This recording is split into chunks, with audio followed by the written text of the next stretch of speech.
Bonjour à tous, je suis Stéphane Baranski, chef de rubrique Espace du magazine Air et Cosmos. Bienvenue à la, si j'ai bien compris, la seule et unique table ronde spatiale de cette journée.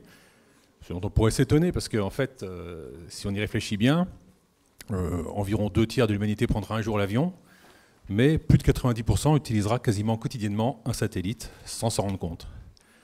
Donc, on va essayer de rendre cette table ronde spatiale riche, et pour cela, nous avons la chance d'avoir un très beau panel, puisque par ordre alphabétique, nous avons parmi nous Monsieur François Hauck, qui est donc, j'ai encore oublié le titre maintenant, pour moi vous êtes le patron d'Astrium, donc, qui est donc le directeur général de la division Space Systems d'Airbus Defence and Space. En dépit du changement de nom, ça reste le premier industriel spatial européen et le deuxième au niveau mondial. Nous avons M. Michel de Rosen, qui est donc le PDG de Telsat, qui est donc le 3e opérateur mondial, à peu près. Et M. Karim Sabag, qui est donc le PDG de la SES, qui ne veut pas qu'on dise que c'est le premier opérateur mondial. Mais... donc quand même deux des trois plus grands opérateurs mondiaux sur le même panel, ce n'est pas rien. Alors, nous allons commencer par l'offre, donc l'industrie. Vous faites partie d'un grand groupe qui a sûrement de grands questionnements et de grandes demandes sur les aspects de marge bénéficiaire. Vous êtes sur un marché extrêmement agressif au niveau mondial. Comment définiriez-vous les contraintes économiques, structurelles auxquelles vous êtes confrontés pour servir au mieux vos clients dans le monde entier?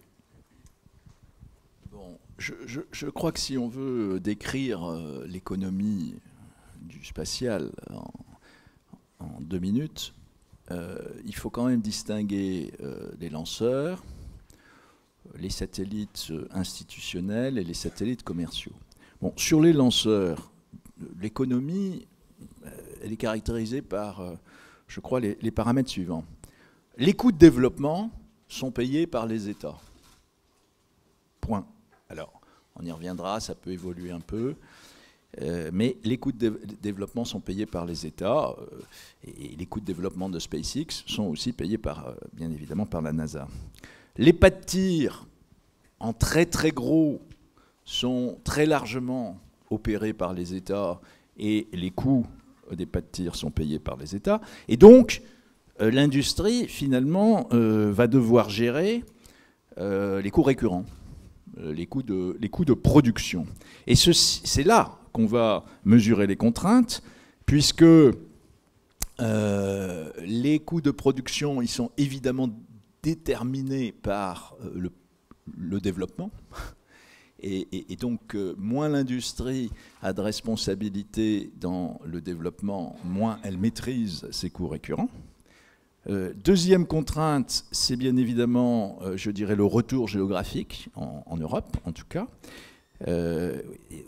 qui peut limiter l'optimisation industrielle. Donc voilà la limitation de nos marges de manœuvre. Et ben, dans ces marges de manœuvre, il faut bien évidemment optimiser le dispositif industriel. Alors c'est pour ça, mais ce serait un autre sujet, c'est pour ça que bien sûr nous avons proposé une réforme globale de l'économie des lanceurs en Europe. En ce qui concerne les satellites, donc sur, je dirais, les satellites institutionnels, la contrainte, ou en tout cas la logique, c'est quoi? Bon, en fait, ce sont des développements. On ne produit pas, on développe. Ce sont quasiment que des prototypes. Et comment peut-on améliorer notre efficacité, gagner de l'argent? D'abord, il faut écouter le client, ça c'est la base. Ensuite, je crois que ce qui est fondamental, c'est la technologie. On peut gagner, la compétition se fait par la technologie. Je peux donner des exemples, je peux donner le carbure de silicium qui permet, par exemple, une mission comme Gaïa, Seul le carbure de silicium pouvait le faire, donc c'est comme ça qu'on gagne. Autre exemple, les liaisons laser avec l'exemple du programme EDRS. Et puis on peut gagner par l'innovation en termes d'architecture, la communalité. Je donne pour exemple le dernier programme météo de l'ESA que nous avons gagné. Nous avons gagné parce que nous avons optimisé ces 6 satellites entre la France et l'Allemagne avec vraiment une parfaite communalité et optimisation. Et puis après, bien sûr, l'optimisation industrielle. Sous contrainte politique, là aussi, de retour géographique. Enfin, dernier élément, les satellites commerciaux, que connaissent bien mes 2 voisins.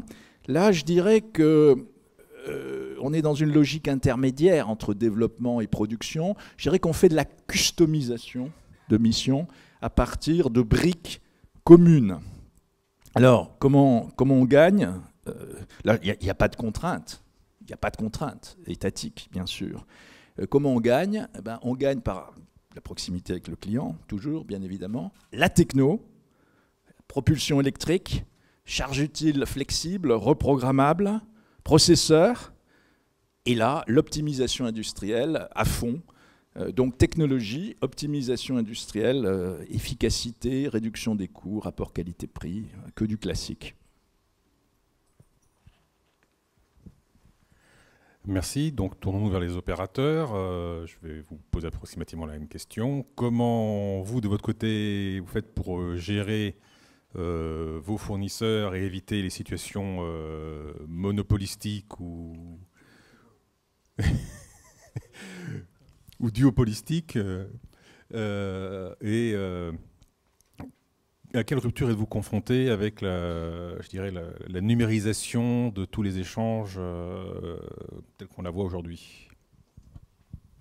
Alors Karim dit ordre alphabétique et non pas ordre de taille d'opérateur. Je crois que pour nous tous, pour toute activité industrielle, la première dimension qui compte, c'est celle des clients, des besoins des clients.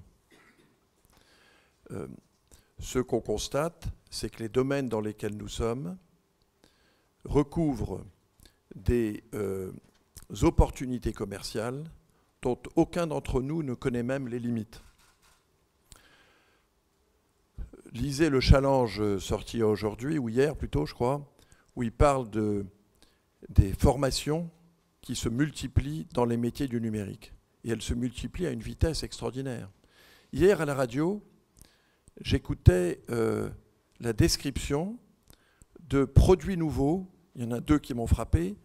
Un qui est, si vous êtes une femme, vous mettez, il y a sur votre maillot de bain un petit système qui, quand il fait trop chaud, ça bip et ça vous dit que vous devez mettre de la crème solaire. Et il y en a un autre qui est, si vous avez un petit enfant, quand votre enfant s'éloigne à plus de 50 mètres, toc, votre portable sonne et vous annonce que, attention, votre enfant est parti trop loin, etc. Je prends ces 2 exemples qui paraissent légèrement, enfin le premier d'entre eux peut-être un peu ridicule, mais c'est juste pour dire que quand l'imagination humaine s'y met, il n'y a pas de limite au nombre de produits, au nombre de services qui pourront être imaginés, tout ça étant autour d'une opportunité fondamentale qui est la connexion. Les gens veulent être connectés tout le temps, partout, 24 heures sur 24, et les uns aux autres. Et à partir de cette logique-là, il y a donc des besoins commerciaux considérables. Qu'est-ce que j'essaye de dire? C'est que j'ai la conviction que ce business va être de plus en plus important autour du monde, partout. Et que l'enjeu pour l'Europe est de savoir, est-ce qu'elle saura en profiter industriellement ou est-ce que ce sont d'autres continents, d'autres géographies qui profiteront de ces opportunités commerciales? Et donc pour nous, opérateurs satellitaires, la question est de savoir qui seront nos fournisseurs. Qui seront nos fournisseurs de satellites? Qui seront nos fournisseurs de lanceurs? Du côté des lanceurs, il est essentiel pour nous de ne pas avoir moins de 3 fournisseurs. Parce que si c'est moins que 3 et que c'est 2, un duopole, c'est trop dangereux. Et il suffit dans un duopole que l'un des deux ait une difficulté pour qu'il devienne un monopole, ce qui est évidemment, pour un client, insupportable. Donc, 2, c'est trop peu, il faut qu'il y en ait au moins 3. Au fil des années récentes, Arianespace a réussi, à la fois grâce à un remarquable effort de gestion, d'excellence, mais aussi du fait de facteurs exogènes. Atlas et Delta étaient mobilisés par les opportunités gouvernementales américaines, très profitables, très lucratives. Et par ailleurs, Sea Launch avait ses propres difficultés, les Chinois étaient contained par la réglementation ITAR, et Proton avait aussi quelques difficultés. Donc la bonne gestion d'Arianespace, plus les difficultés des autres, ont permis à Ariane 5 de devenir le leader du marché. Cette époque est révolue. Elle est révolue parce qu'est arrivé un nouvel entrant qui est SpaceX avec son lanceur Falcon et demain Falcon Heavy. Les Chinois sont toujours contained. Atlas et Delta en partie revient, en partie. Proton ne va pas bien, mais il semble que le gouvernement russe fera ce qu'il faudra pour que ce lanceur soit de nouveau un lanceur compétitif, ce lanceur ou son successeur Angora. Et donc, on va dire, pour Ariane, les jours faciles sont terminés. Et je salue la décision d'Airbus et de Safran et de l'Agence spatiale européenne et des gouvernements européens d'aller de l'avant et de faire en sorte que l'Europe ait, après-demain, on nous dit François en 2020, et c'est très important de ne pas être en retard par rapport à ce calendrier, il y aura un nouveau lanceur européen, Ariane 6, qui sera aussi bon, nous promettons, en fiabilité qu'Ariane 5, mais en coût beaucoup moins cher et donc compétitif. Et je peux vous dire, au nom de ma propre société, que si ce lanceur est au rendez-vous, on a bien l'intention de l'utiliser. Du côté des satellites, c'est une aventure, j'ai envie de dire, un peu différente, au sens où, à ce jour, il n'y a pas un Elon Musk qui s'est lancé dans l'opération avec des méthodes de travail profondément différentes. Cela étant, la concurrence est rude entre les fabricants de satellites, autant qu'elle est entre opérateurs, elle est rude, et nous sommes heureux de pouvoir travailler avec les fabricants de satellites sur des innovations importantes. Je vais terminer mon propos là-dessus en donnant 3 rapides exemples.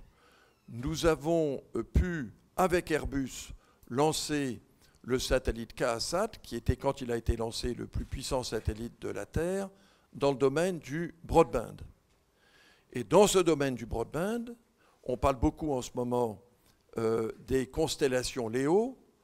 Ne sous-estimez pas l'extraordinaire potentiel d'innovation et de progrès qui reste du côté des satellites géo. Quand KASAT était lancé, c'était 70 gigabits. Il y aura bientôt des satellites broadband à 200 gigabits, un jour 500 et un jour même 1000 gigabits. Donc les marges de progression du côté des satellites géo sont considérables. Deuxième exemple, on a annoncé, autre collaboration avec Airbus et Arianespace, un satellite à propulsion électrique qui, au lieu de mettre 8 mois pour arriver à poste comme les satellites de Boeing, ne mettra que 4 mois. Ce satellite 172B a comme client principal la société Panasonic et permettra aux passagers des lignes transpacifiques entre l'Asie et l'Amérique d'être connectés comme s'ils étaient à la maison ou au bureau en permanence. C'est à la fois donc un nouveau service, mais c'est aussi une innovation du côté satellitaire. Et puis, dernier exemple, c'est aussi une collaboration avec Airbus. Je profite de la présence de François Hauck. C'est notre satellite Quantum, qui sera le satellite, quand il sera lancé, le plus flexible qui ait jamais été, et dont la flexibilité reposera essentiellement sur du software. L'un des aspects intéressants de cette innovation, c'est pas seulement que cela permettra d'offrir à nos clients un niveau de flexibilité jamais atteint, mais aussi que du côté des futurs production de futurs satellites, puisque l'innovation sera dans le software, on peut espérer avoir une plus grande standardisation des équipements et du coup, toute chose égale par ailleurs, un moindre coût de fabrication du satellite. Karim. Merci Michel. Je vais revenir à la question de base qui est, est-ce que l'industrie des satellites des lanceurs peut être profitable? Et est-ce que ça nous concerne? Donc, est-ce que ça nous concerne? Absolument, parce qu'on est partenaire et que si on veut être partenaire à long terme, il faut que l'équation soit soutenable, sustainable. Et donc c'est dans notre intérêt de trouver un modèle industriel qui va nous permettre, comme opérateur de satellite, d'aller de l'avant, aussi de s'assurer qu'en allant de l'avant, on va avoir tout le soutien, tous les instruments, tout l'équipement qu'il nous faut. Notre objectif, donc maintenant je parle comme opérateur de satellite, c'est de vraiment globaliser notre métier. SES couvre 99% de la population mondiale. On peut aujourd'hui livrer un service à 99% de la population mondiale. Bon. Je peux compter entre 1,3 jusqu'à 1,5 milliard d'individus sur notre planète qui aujourd'hui reçoivent un service digital, de la vidéo, de la data, etc. Et je pourrais dire que c'est grâce à notre infrastructure. Pourquoi ne pas aller plus en avant? Donc ça, c'est notre premier objectif. Et pour y aller, on a besoin de partenaires industriels. Notre second objectif, qui est un axe différent, c'est de dire quels vont être les besoins très pointus dans les différentes verticales qu'on veut servir. Parce que l'industrie du satellite, ce n'est pas un satellite qui fait tout. Ce n'est pas possible. Donc, on va arriver à des modèles beaucoup plus flexibles, comme Michel l'a bien expliqué. Mais même avec des modèles très flexibles, il faut bien définir ces missions, qu'on fait, je pense, très bien avec Airbus. Ceci dit, à l'avenir, la vidéo, la data, la mobilité, les services de gouvernement, sécuritaires et non sécuritaires, donc pour des services civils, vont demander des missions beaucoup plus pointues. Et si on veut aller de l'avant dans la globalisation et dans les 4 verticales, on a besoin aussi d'aller de l'avant au niveau de la technologie dont on dispose. Est-ce qu'on a avancé? Il faut toujours regarder en se disant, bon, le verre est à moitié plein. Il faut être positif. Et je suis positif. Et je pense que Michel est positif, puisque souvent on a discussion comment on peut aider l'industrie. Si on regarde très simplement les satellites qu'on a utilisés pour des services vidéo, on a aujourd'hui sur ces satellites des rendements qui sont 3 fois supérieurs aux rendements qu'on avait sur un satellite, disons, qu'on a construit il y a 10 ans ou 20 ans. Donc on a beaucoup avancé, encore une fois, grâce à l'avance technologique que nos industriels nous ont fait, on a travaillé ensemble. Et même au niveau des lanceurs, si on regarde les 2-3 dernières années, les lanceurs aujourd'hui sont disponibles à un prix économique qui est 30-40% moindre de ce qu'on avait il y a quelques années. Donc on va de l'avant. Est-ce que c'est la dynamique SpaceX? Est-ce que c'est la dynamique Ariane 5 qui est plus orientée sur le marché? C'est une autre discussion. Mais le fait est que nous, comme clients, quand aujourd'hui on demande à un lanceur, on trouve que les prix économiques sont plus disponibles. Et ça va nous permettre d'aller de l'avant. Parce qu'un satellite qui donne des services dans des pays émergents a besoin d'avoir une équation économique qui est compatible avec la nature de ces marchés. Il faut absolument se mettre ça en tête. Et donc je suis optimiste qu'avec plus de travail entre nos deux industries, on va y arriver. Parce qu'il y a une innovation continue sur les satellites. Je ne peux pas passer en revue tout ce qu'on fait, mais sur la construction de satellites, l'innovation ne s'est jamais arrêtée.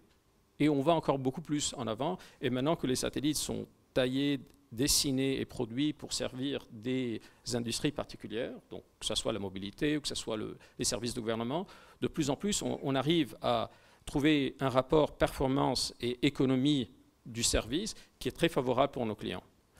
Pour les lanceurs, c'est plus difficile.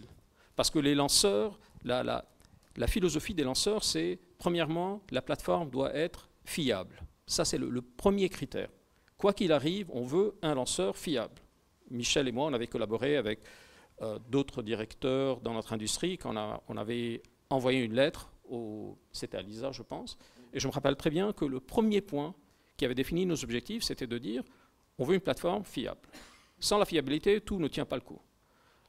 Deuxièmement, on veut un lanceur qui a une cadence, qui a une flexibilité qui soutient notre métier. Parce que souvent, on se trouve à faire de la compétition avec les lancements institutionnels. Et donc, on est là à créer des tensions dans une industrie qui n'a pas beaucoup de choix. Et troisièmement, le prix économique. Non, aucun de ces critères ne remplace l'autre, les trois doivent marcher ensemble.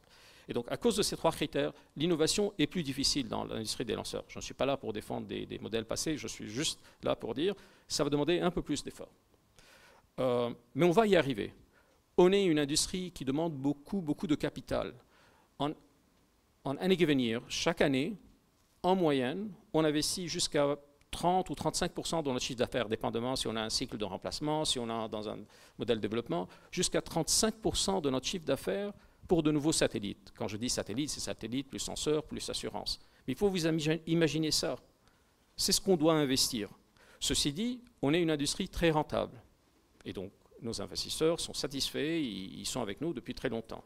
Je parle de l'industrie, je ne suis pas là pour parler de SES. Évidemment, SES fait partie de cette description.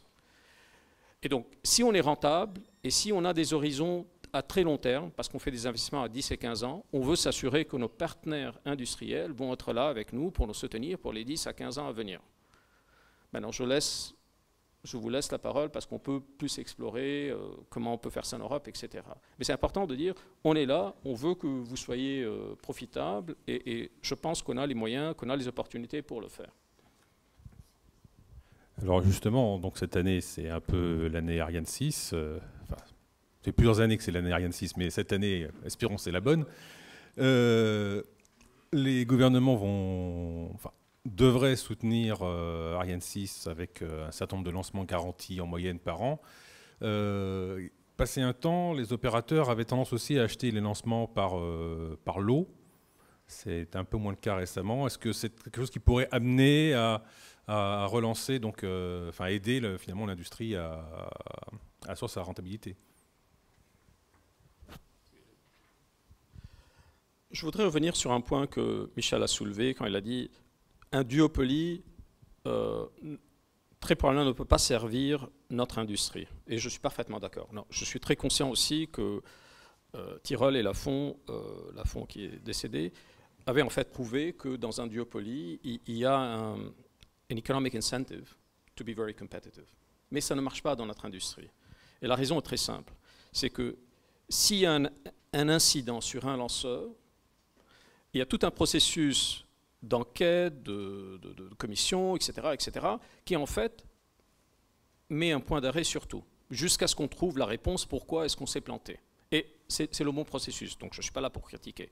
Donc on a un single point of failure. Et c'est pour ça qu'un duopoly ne marche pas dans notre industrie. Ce n'est pas parce qu'on veut embêter Ariane et on veut embêter SpaceX qu'on dit on veut un troisième. C'est parce que ça ne tient pas la route.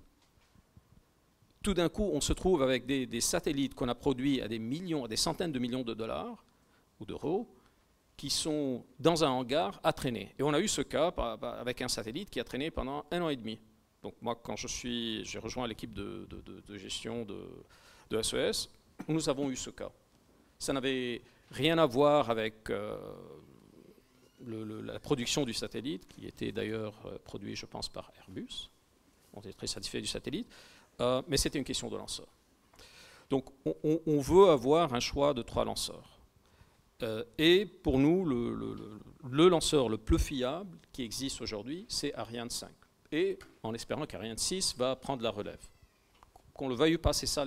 These are the facts. Il ne faut pas les ignorer.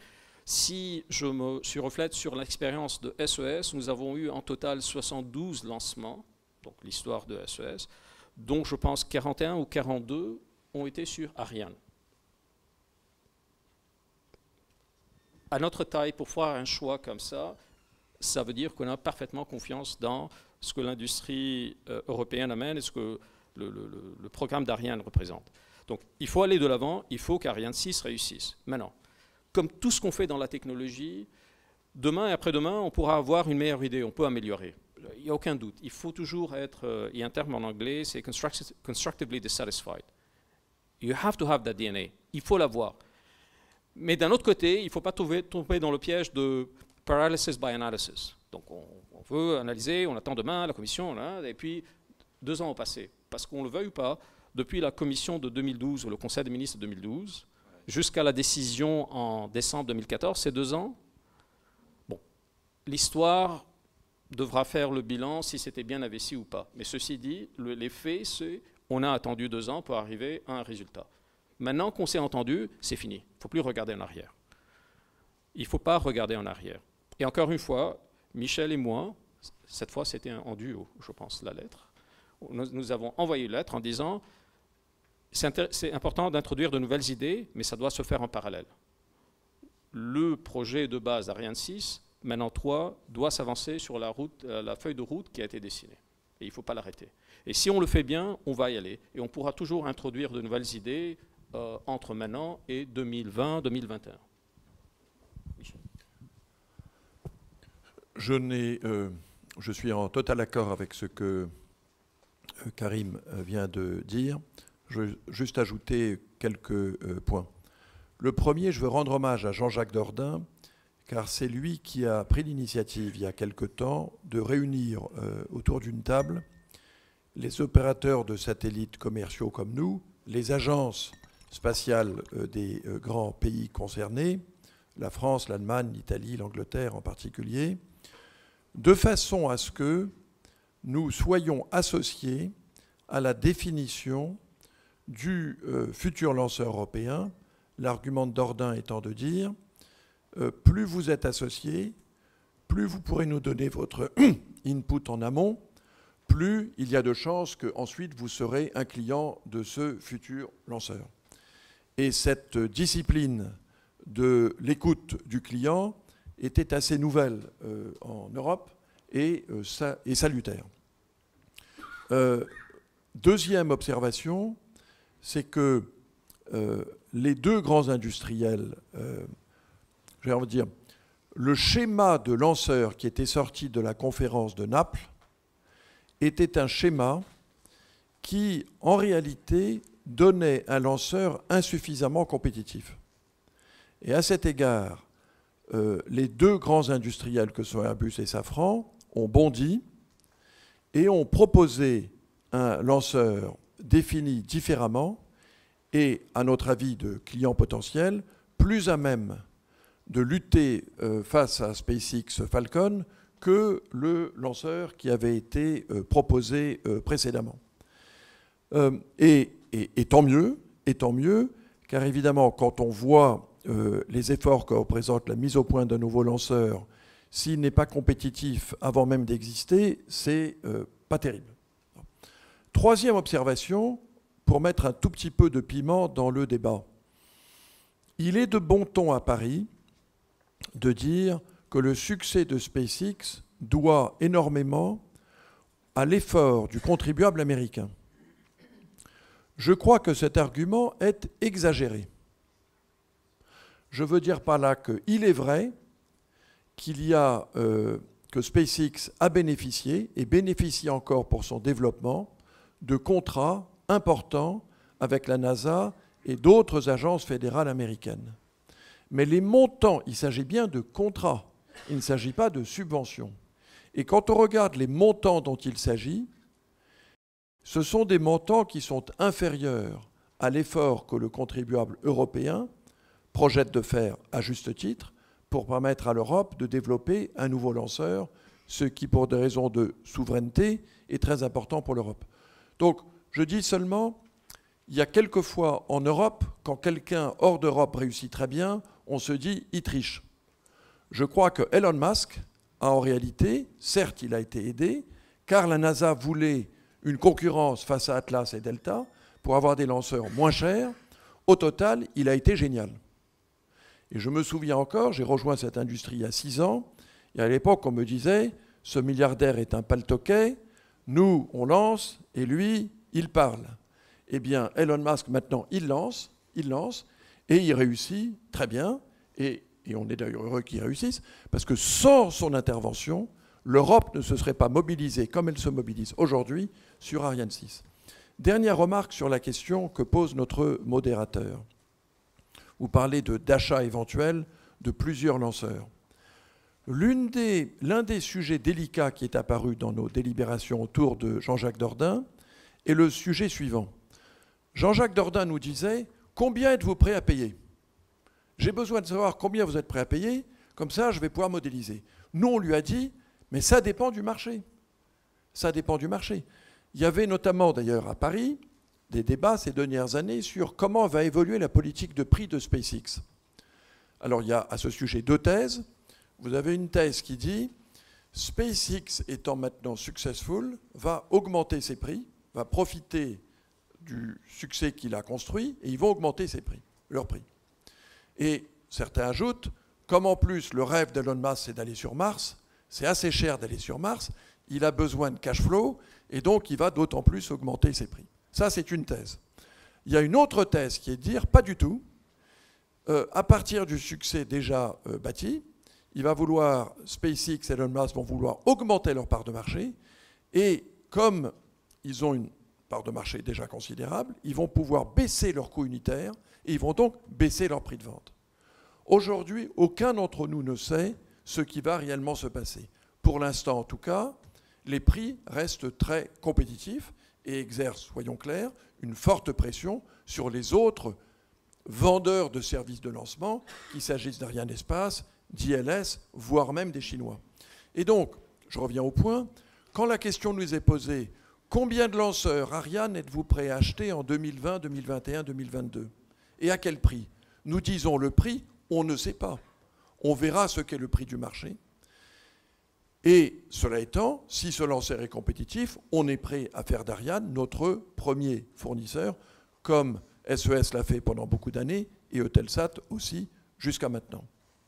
Tout ça pour dire, dernière remarque, c'est qu'un défi pour la future société du futur lanceur européen, c'est que l'effort de productivité, de compétitivité, il n'arrête jamais.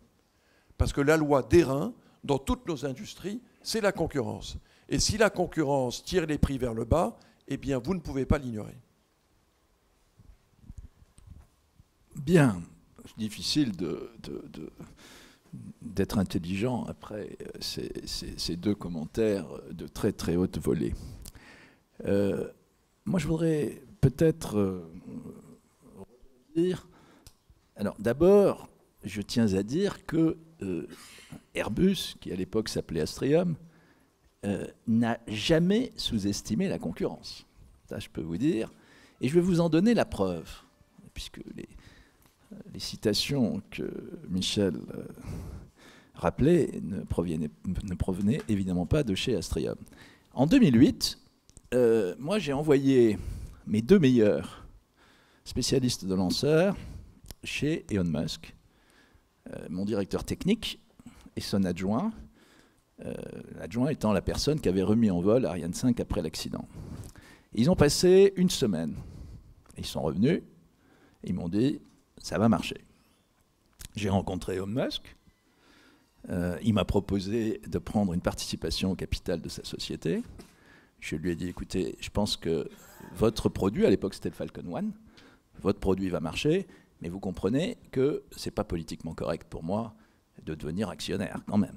En revanche, je lui ai acheté des Falcon 1, puisque ce n'était pas politiquement incorrect, puisqu'à l'époque, Vega n'existait pas. Donc, tout ça pour dire que nous n'avons jamais sous-estimé la concurrence, et bien évidemment, je rends hommage à ce qui a été fait. Mais, moi, je tiens à vous dire aussi que Ariane 6, c'est génial.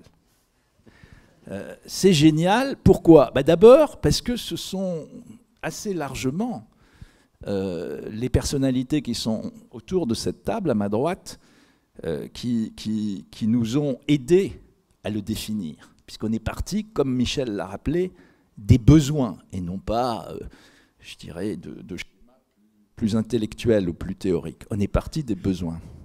Deuxièmement, Ariane 6, c'est un lanceur extraordinairement intelligent en termes d'optimisation, en termes de communalité. Vous avez tous compris la communalité entre Ariane 6.2 et Ariane 6.4, qui est de 75%. Et en plus, vous avez tous compris la communalité entre Ariane 6.2, Ariane 6.4 et Vega. Donc on ne peut pas faire mieux en termes de produits. Troisièmement, Karim a insisté sur la fiabilité. Ariane 6, 4, c'est une version allégée d'Ariane 5 ME. Donc on ne prend pas de risque technologique. On ne fait pas de pari comme ça, de saut dans le vide, avec un triple saut périlleux. Donc je dirais qu'on est dans une continuité de fiabilité. Et quatrièmement, eh bien évidemment, la fusion entre Safran et Airbus, intégration verticale, avec un rapprochement beaucoup plus substantiel avec Arianespace, va créer, je dirais, une continuité de la chaîne qui va permettre de l'optimiser. Et puis, dernier élément, j'aurais dû commencer par ça d'ailleurs, parce qu'en termes de gisement, d'économie, c'est l'essentiel. Nous allons avoir beaucoup plus de responsabilités dans le développement, et donc on va pouvoir prendre en compte l'optimisation de la production au niveau du développement. Donc, et en plus, on va pouvoir développer beaucoup plus vite avec des méthodes industrielles. Voilà. Donc, moi, ce que je tiens à insister là-dessus, Ariane 6, c'est vraiment génial, et ça va voler en 2020. Dernier élément, alors je ne vais pas faire de théorie économique.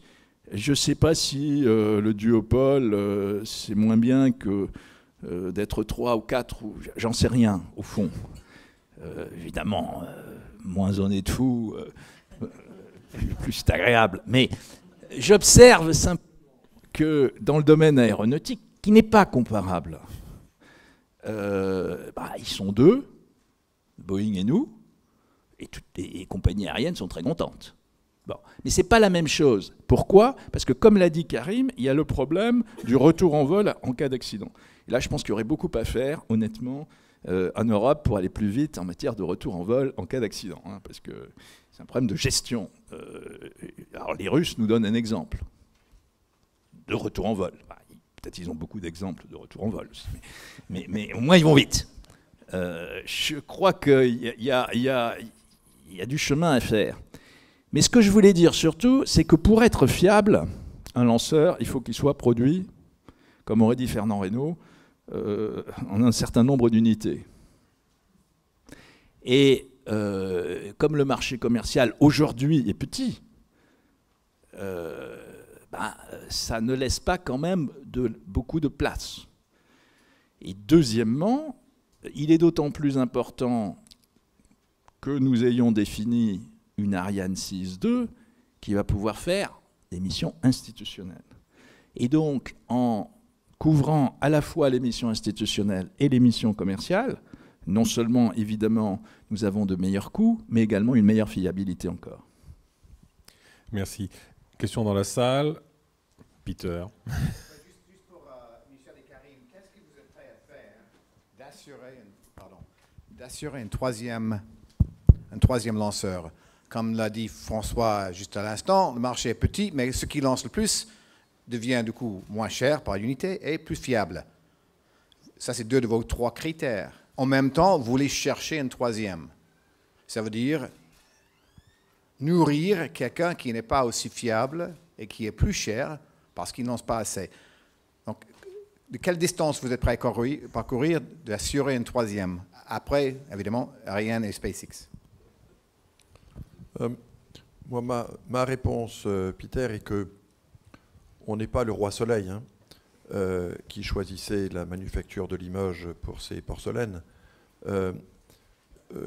Nous avons aujourd'hui Arianespace avec Ariane 5 et demain Ariane 6. Il y a SpaceX qui s'est imposé avec vigueur comme un joueur important avec un lanceur et bientôt un deuxième. Et ensuite, chacun peut avoir son opinion, mais je pense que jamais la Russie n'abandonnera l'ambition de disposer d'un lanceur parmi les plus utilisés dans le monde. Et ils ont aujourd'hui 2 lanceurs, 2 sociétés. Une société, le groupe Khrunichev avec ILS et le lanceur Proton, et par ailleurs le groupe Energia avec la société Sea-Launch et le lanceur Zenith. La société Sea-Launch, malheureusement pour elle, se trouve au milieu du problème, disons, russo-ukrainien. Et donc, s'il faut faire un pari, moi je ferai le pari que les autorités russes feront ce qu'il faudra, mettront l'argent qu'il faudra pour que Proton, aujourd'hui, Angora, demain, soit l'un des principaux lanceurs du monde. Et du coup, si en effet ce lanceur redevient ou devient pour Angora un lanceur fiable, notre industrie l'utilisera. Peter, the short answer is the whole 9 yards. We'll go the full distance to make it work. Pourquoi? Un, on n'est pas en train de parler d'un zero-sum game.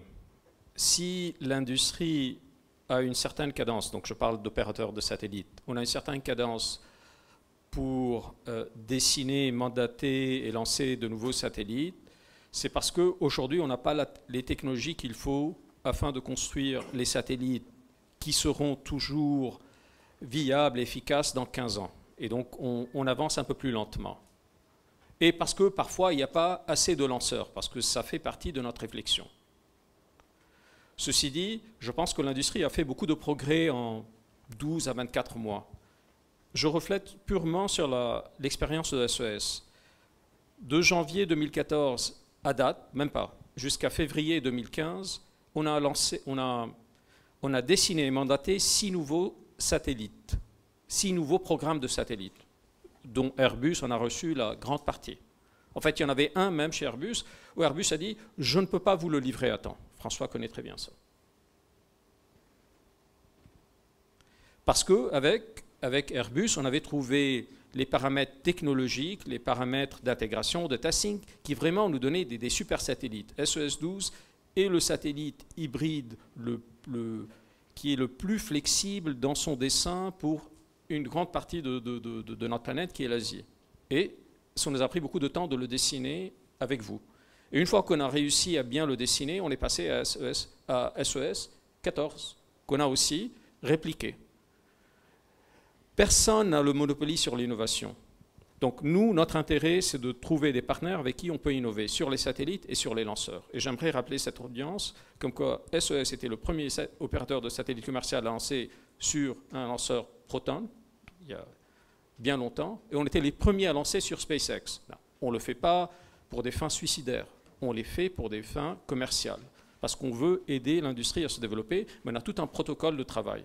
Et donc, je ne suis pas en désaccord avec Michel de dire qu'une des hypothèses sur laquelle on pourrait travailler, c'est que le programme russe revienne, et revienne d'une façon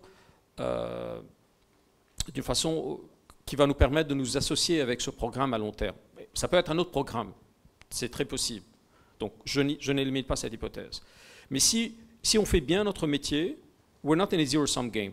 Donc, il y aura assez de lancements pour Ariane 6.4, il y aura assez de lancements pour les Falcon, donc toute la famille de Falcon, et il y aura assez de lancements pour les autres. Et encore une fois, je vous rappelle de regarder notre track record pendant les 12 ou 14 mois depuis le début de 2014.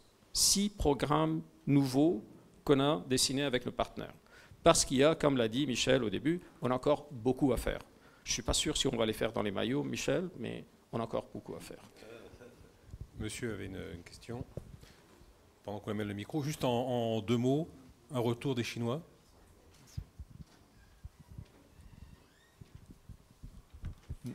Les Chinois, le lanceur des Chinois est un bon lanceur. Hein, c'est Great Wall, Long March, hein, c'est plutôt, est un bon lanceur. Et ils ont un track record qui est favorable.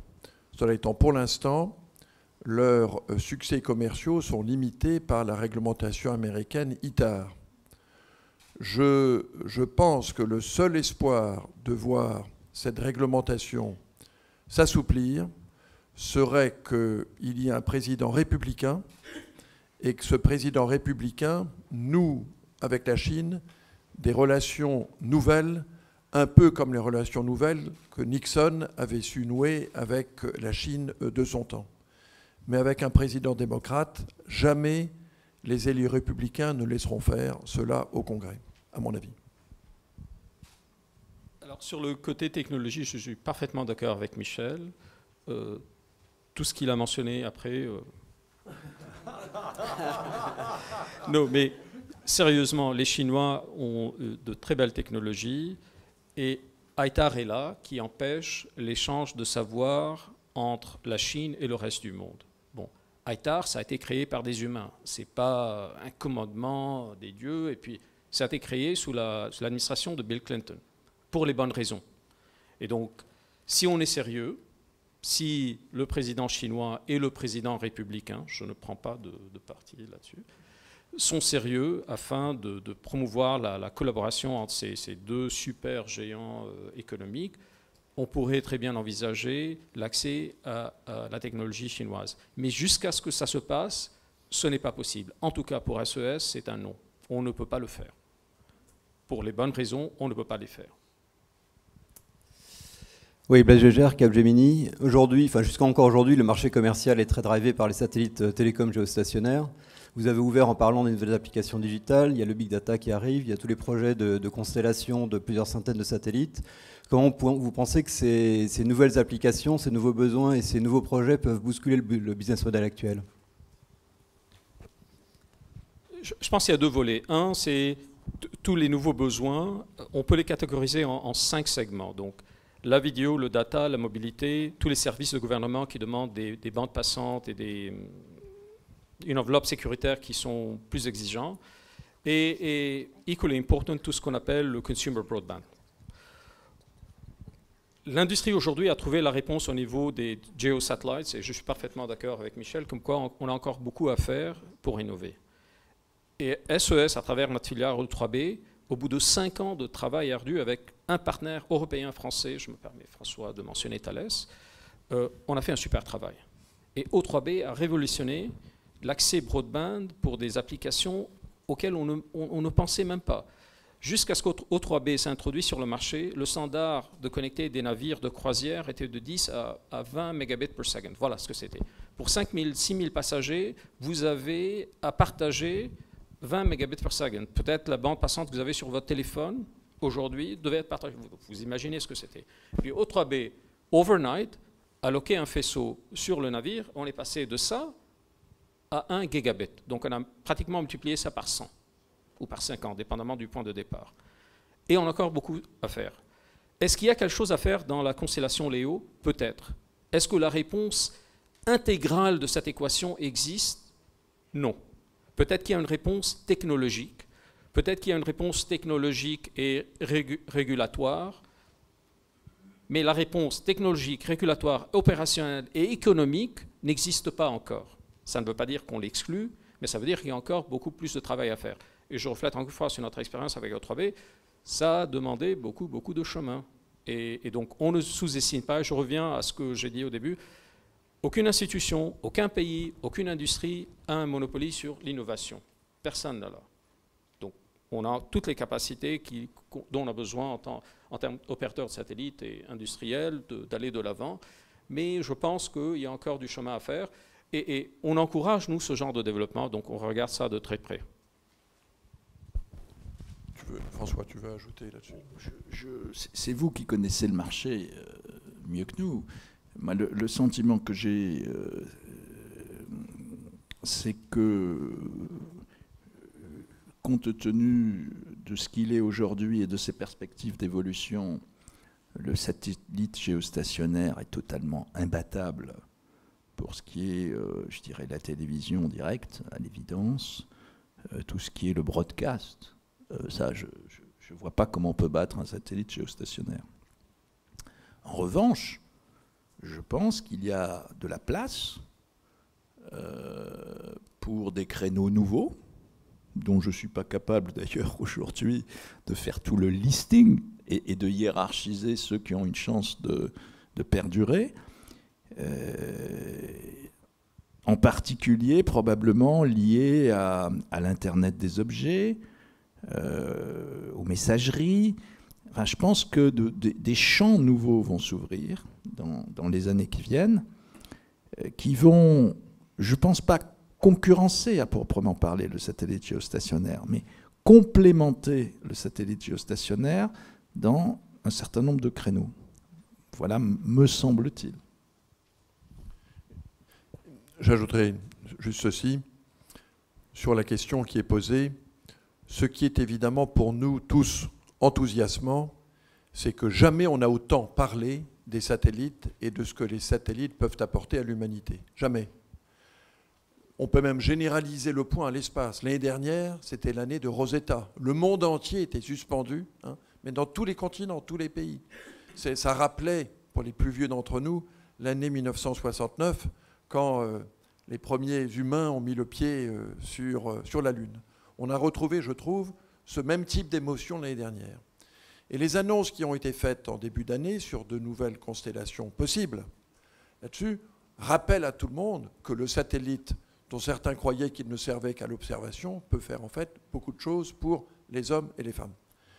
Mon deuxième commentaire est qu'il y a donc un champ nouveau qui s'ouvre, comme vient de le dire François, et avec une compétition potentielle entre les satellites géo, les MEO, comme la constellation O3b créée par SES, et les LEO, avec les constellations dont on a parlé en janvier et dont on reparlera peut-être la semaine prochaine au Bourget.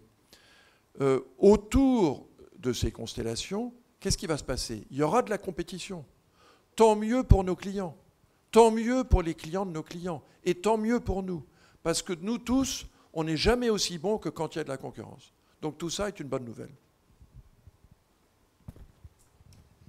Eh bien, vu l'heure qu'il est, je pense que ce sera le mot de la fin. Je vous demanderai d'applaudir nos panélistes. Merci beaucoup.